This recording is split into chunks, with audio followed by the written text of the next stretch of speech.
This is episode 100. How shall I proceed from here? If you've been with me since the beginning, if you've endured this journey with me from episode 1, I'd like to hear from you, to know who you are. I'd like to take a moment to reflect on the project, what I've achieved and what I've failed to achieve.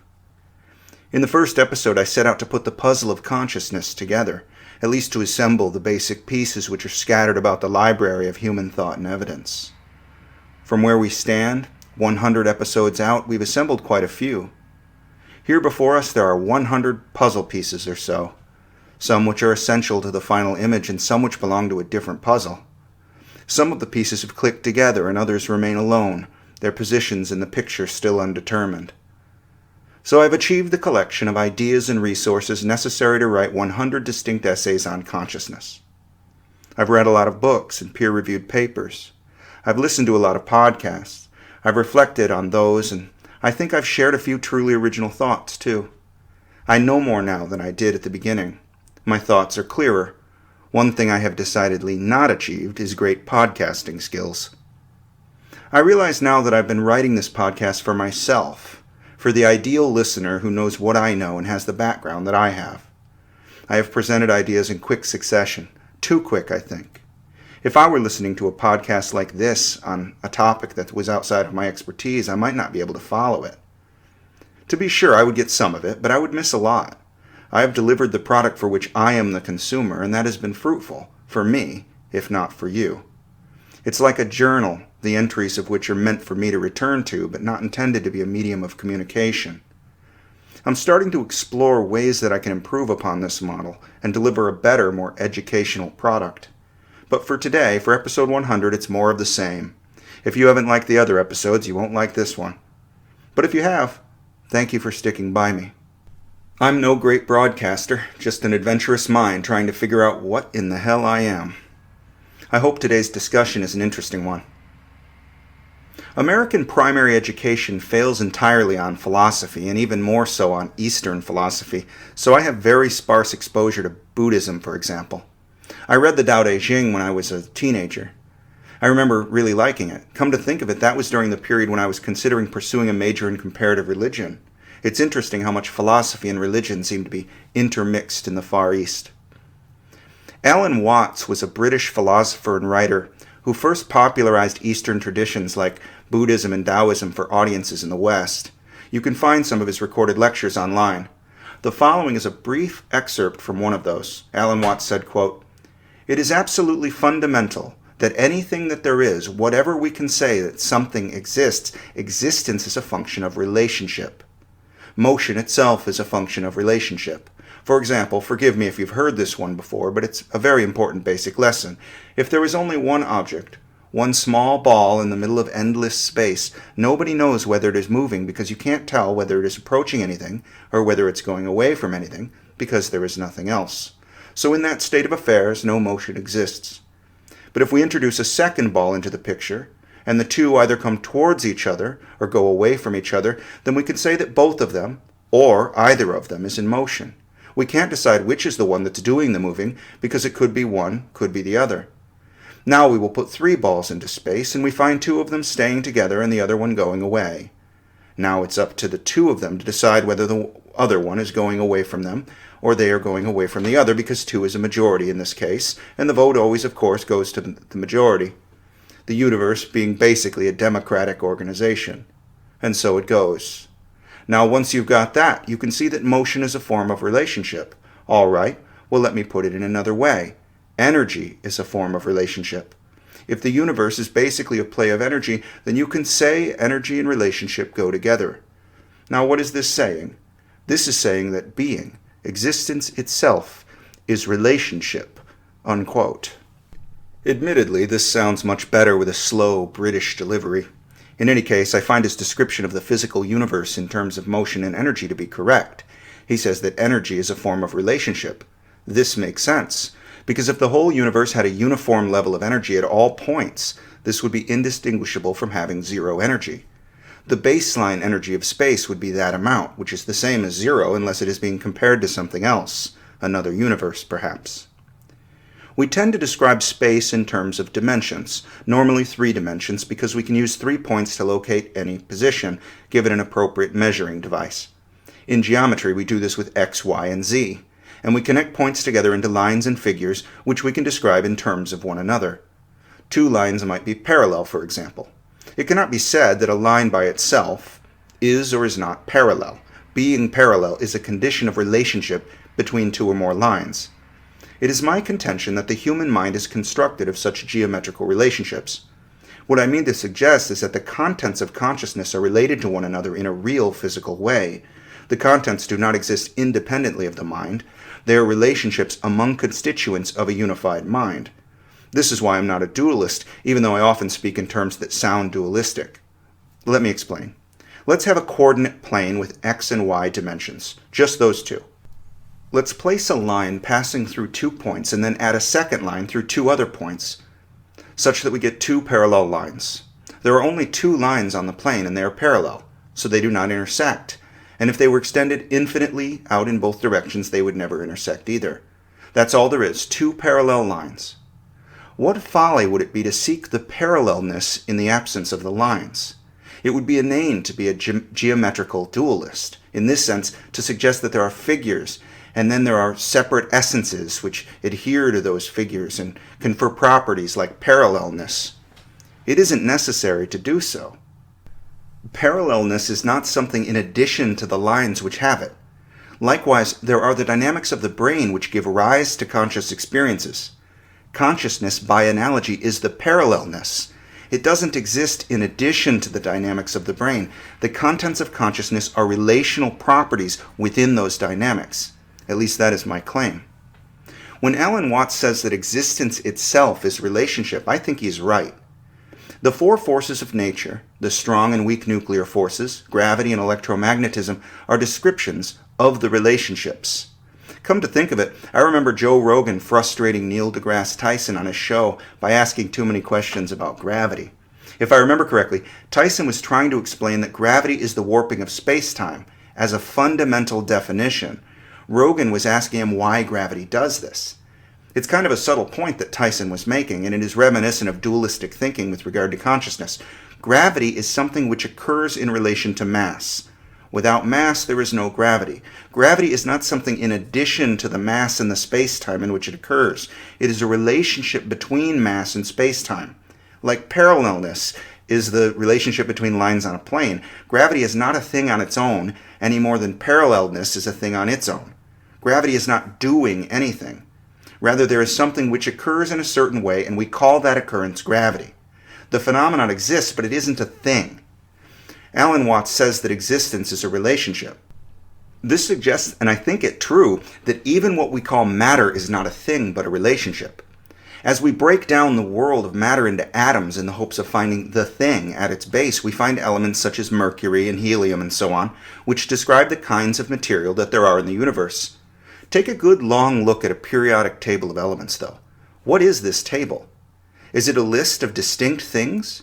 Or is it a description of relationships that occur between neutrons, protons, and electrons?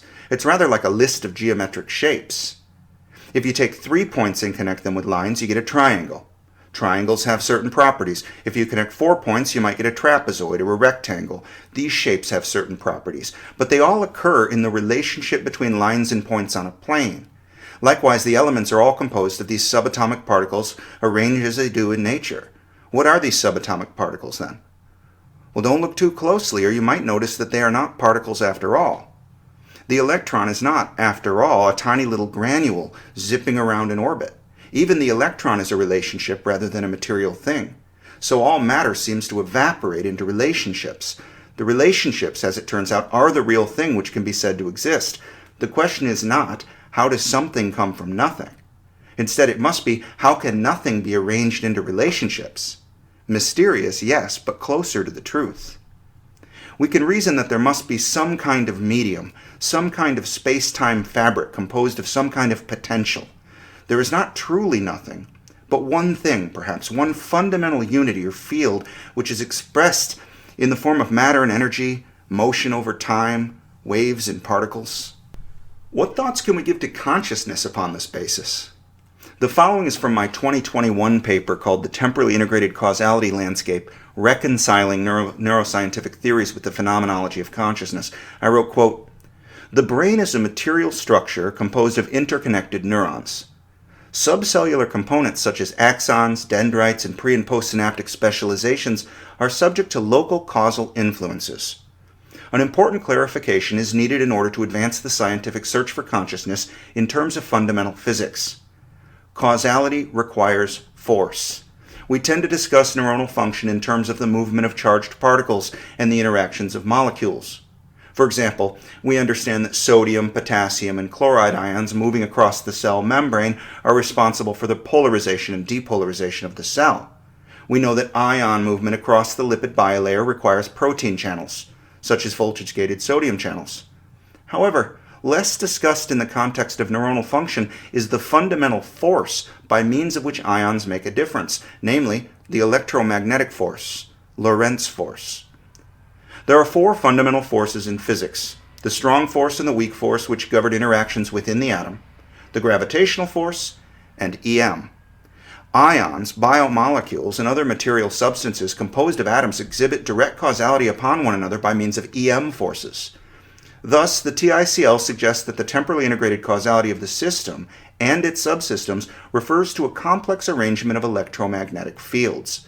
Care should be taken to avoid a naive conception of nested EM fields in the brain. The thalamocortical brain is a complex system, and human phenomenal consciousness is complex as well.